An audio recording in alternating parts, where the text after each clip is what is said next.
네, 안녕하십니까. 시어머니의 권혁재 PD입니다.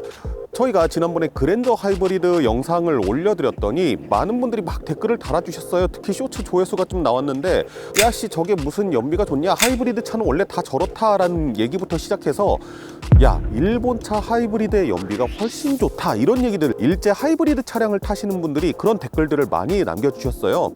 그러다 보니까 저도 좀 궁금하더라고요. 그래서요, 오늘 제가 준비한 차량은 바로 여기 있는 렉서스 ES300H F 스포츠 모델입니다.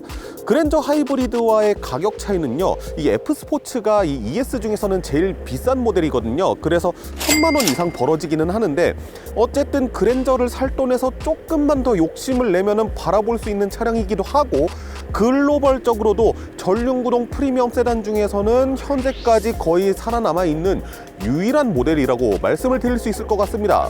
그래서 오늘은 이 차량을요, 저희 지난번에 그랜저 하이브리드 시승했던 코스 그대로 시승을 해보려고 합니다. 양재에서 출발을 해서 광명 이케아 지나서요, 여의도 국회의사당 찍고 그다음에 다시 양재로 돌아온 길 주행을 해보면서, 현재 시각도 거의 그때 그랜저 시승했을 때 시각하고 비슷하거든요. 오후 3시쯤인데 동등한 비교는 될 수가 없겠지만요, 도로 환경이 다르기 때문에 그래도 참고차 한번 보여드리려고 합니다. 참고로 이 모델이 F 스포츠 모델이라고 했어요. ES 모델 중에서 좀 스포티한 느낌의 모델인데, 이 옆에 ES가 한 대 있더라고요. 이거는 저희가 섭외한 차량이 아니고 세워져 있던 차량인데, 아마 이 차량은 이그제큐티브 모델이나 뭐 그런 쪽 모델일 것 같아요. 그래서 일반 ES와의 F 스포츠와의 차이라고 하면요, 현재 이 차량에 들어가 있는 휠은 18인치 휠이고 이 F 스포츠에는 19인치 휠이 들어갑니다. 휠 사이즈가 달라서 옆에 이그제큐티브나 아니면은 럭셔리 플러스 이런 모델들에 비해서 연비가 한 0.5km/L 낮습니다. 그거를 좀 감안을 해주시고 보면 좋을 것 같고요. 이번 콘텐츠는 진짜 오로지 연비만 보여드리는 시승이 될 것 같습니다. 저희가 제대로 된 시승기는 다시 찍어서 보여드리도록 하겠습니다. 자, 그러면은 바로 출발해 보도록 하겠습니다.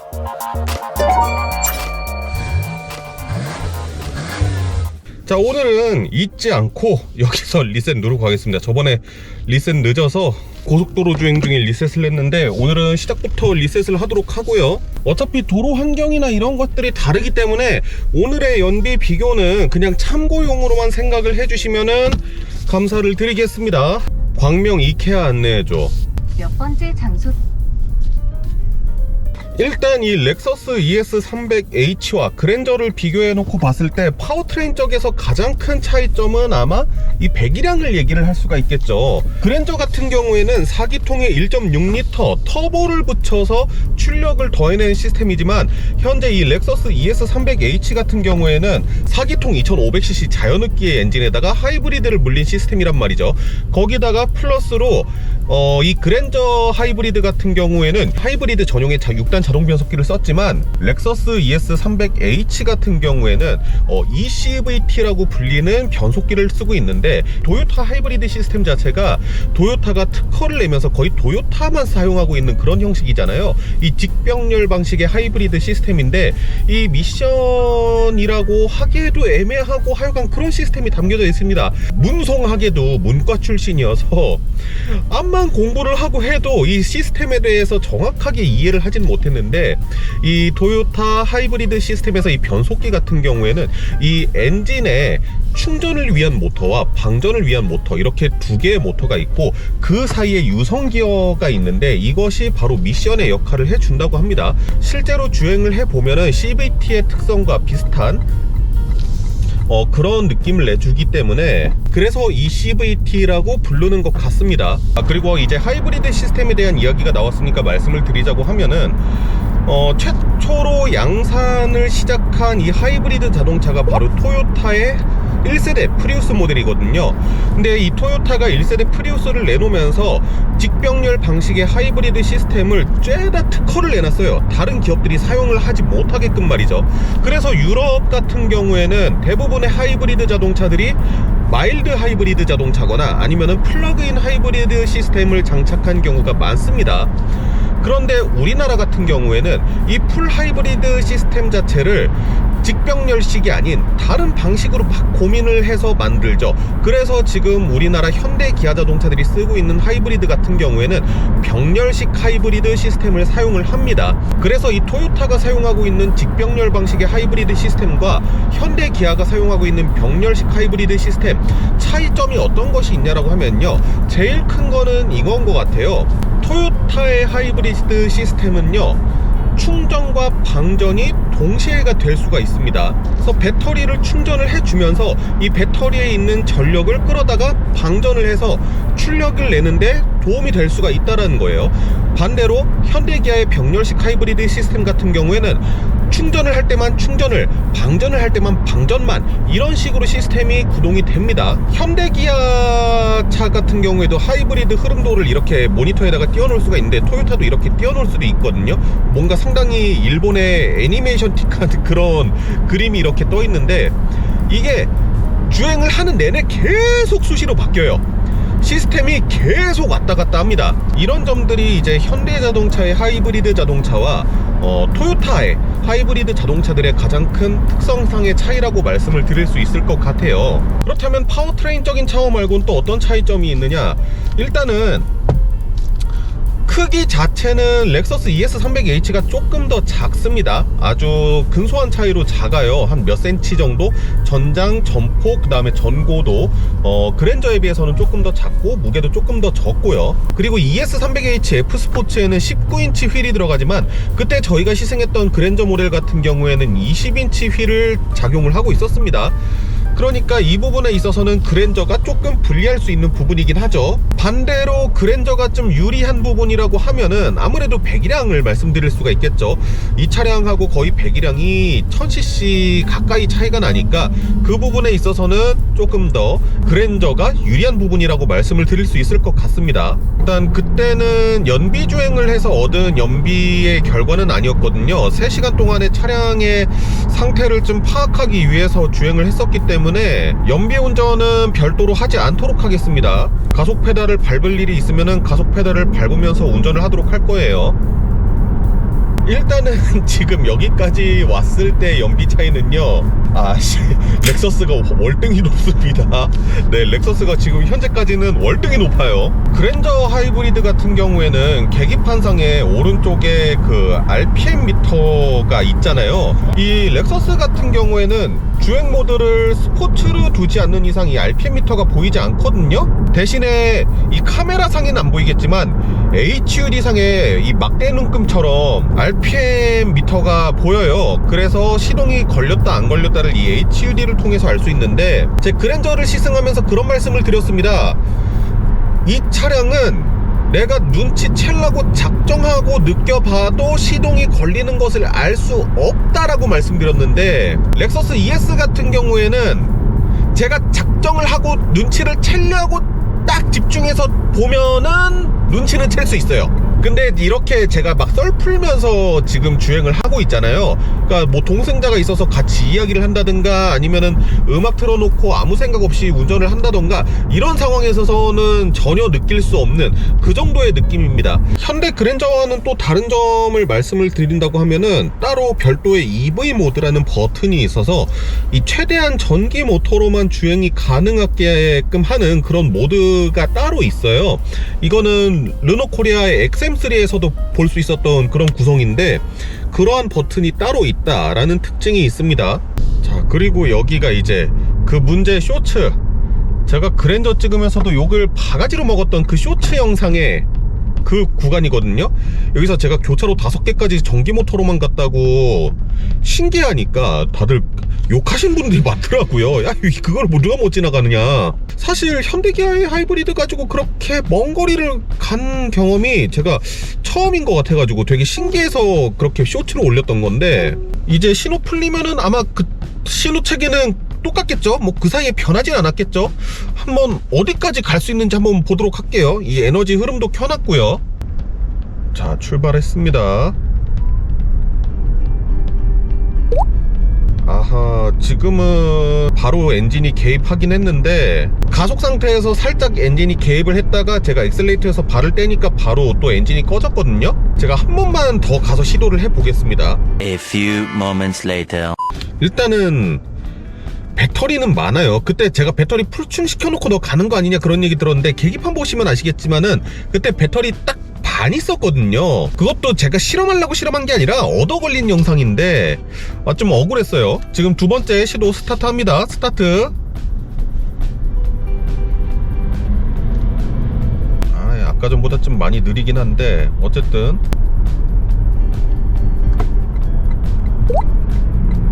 역시 이 언덕길에서 시동이 걸려버리네요. 그때 상황과 비교해서 이 차선이 너무 느리게 가가지고 옆에 차선으로 옮겨 탔는데 제가 엑셀레이터를 뭐 추월하려고 깊게 밟은 것도 아니고 슬쩍 조금만 힘을 더했는데 시동이 걸렸습니다. 일단은 이게 영상에서 볼 때랑 실제로 볼 때랑 좀 다른데 영상으로 보면 되게 평지처럼 보이거든요.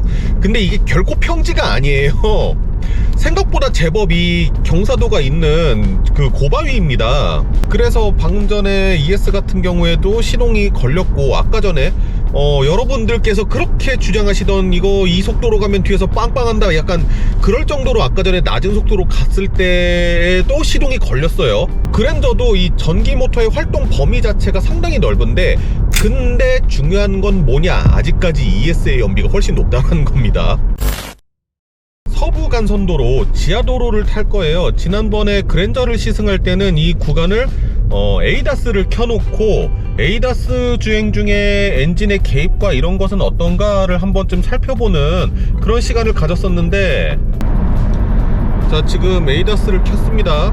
그때 그랜저 시승할 때에 비하면은 차량이 좀 많은 상태여서 속도를 줄였다 늘렸다 하는 그런 상황이에요. 서부 간선 지하차도가 살짝 이렇게 곡선형으로 되어 있다고 할까요? 이렇게 내리막길을 한번 싹 지나간 다음에 약간의 오르막길을 이렇게 올라가는 그런 스타일인데, 그래서 그런지는 몰라도 지금 현재는 이 80km/h 이 정속을 주행을 하고 있는데 엔진이 개입을 하고 있는 모습을 보여줍니다. 배터리가 반 이상 차 있는 상태에서도요. 지금도 계속 엔진이 개입을 하고 있죠. 지금 배터리는 계속 충전이 되고 있습니다.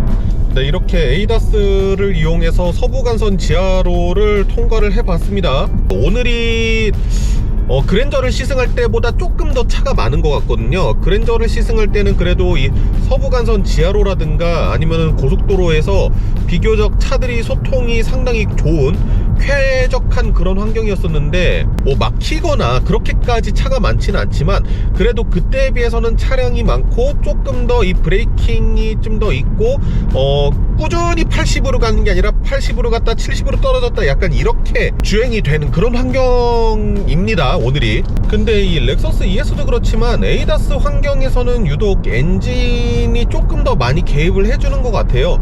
이 배터리의 차징 상태나 이런 것들을 봐도 조금 더 전기 배터리가 해줄 수 있는 역할이 클 것 같은데 이 엔진이 개입을 해주는 좀 그러한 모습들을 확인을 할 수가 있었던 것 같고요. 근데 그랜저에 비해서는 개입이 그래도 좀 적지 않았나라는 생각은 듭니다.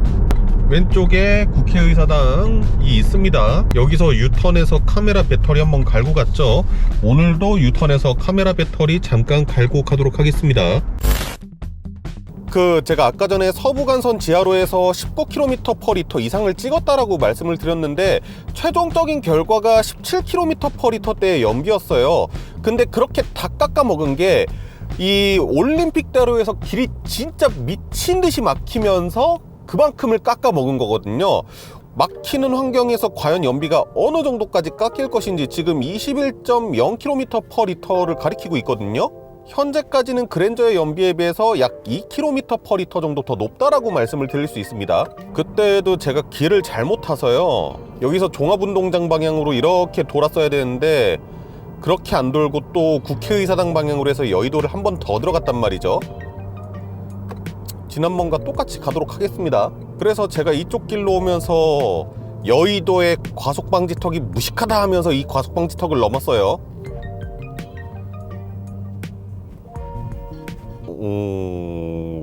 조금 더 빨리 지나가야지 좀 더 명확하게 알 것 같아요. 비교적 빠른 속도로 여기를 어허 이런 느낌. 자세한 승차감에 대한 이야기는 저희 다음 컨텐츠에서 말씀을 드리도록 하겠습니다. 일단은 어떤 느낌인지는 알 것 같아요.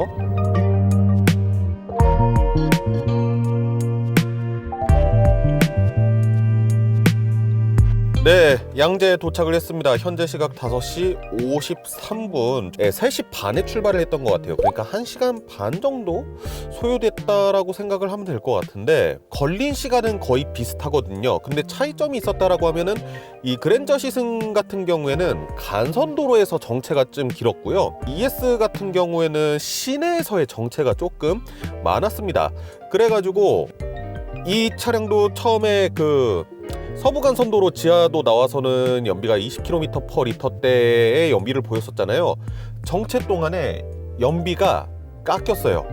그래서 현재 연비를 보여드리면은 지난번 그랜저와 똑같이 주행했을 때 평균 연비는 19.1km/L를 가리키고 있습니다. 그랜저가 17km/L대를 가리켰으니까 그랜저에 비해서 훨씬 높은 지표를 보여주긴 했네요. 일제 하이브리드, 특히 토요타, 렉서스 하이브리드를 타시는 분들의 이 자신감이 왜 이렇게 높은지 약간 알 수 있는 것 같은 그런 결과이긴 한 것 같아요. 19.1km면은 상당히 잘 나온 연비죠. 일단 이 그랜저 하이브리드와 비교했을 때 가장 큰 차이점이라고 하면은 이 그랜저 같은 경우에는 정체 중이라서 계속 멈춰 있는 상태에서도 엔진을 계속적으로 한 번씩 돌려주는 그런 느낌이 있었는데, 이 렉서스 같은 경우에는 웬만해서는 엔진 가동을 안 하더라고요. 그러니까 정체 상태라든가 신호를 계속 받았다 이렇게 가야 되는 그런 환경에서도 웬만하면은 엔진을 깨우는 일이 그렇게 많지가 않습니다. 대신에 렉서스 같은 경우에는 계속 정체 중이었다가 딱 풀렸어, 앞으로 가, 이동을 할 때 그제서야 엔진을 깨워주고 이동 중에 이렇게 배터리를 충전을 해주는 그런 시스템이더라고요. 정차 상태, 멈춰있는 상태에서는 아무래도 렉서스가 엔진 개입을 잘 안 시키다 보니까 확실히 좀 조용하고 좀 쾌적한 느낌이 있습니다. 그리고 그랜저가 유독 이 정차 상태에서 아이들링이 됐을 때 좀 진동이 강해서 좀 더 비교적으로 그렇게 느껴지는 것도 있고요. 동일한 거리를 주행해 본 결과는 렉서스의 연비가 한 2km/L 정도 조금 더 높게 나왔습니다. 괜히 원조가 아니다 라는 말씀을 드리면서 이 차량 더 자세한 시승기로 찾아뵙도록 하겠습니다. 지금까지 저는 시어머니 권혁재 PD였고요. 다음 편도 기대해 주시기 바랍니다. 감사합니다.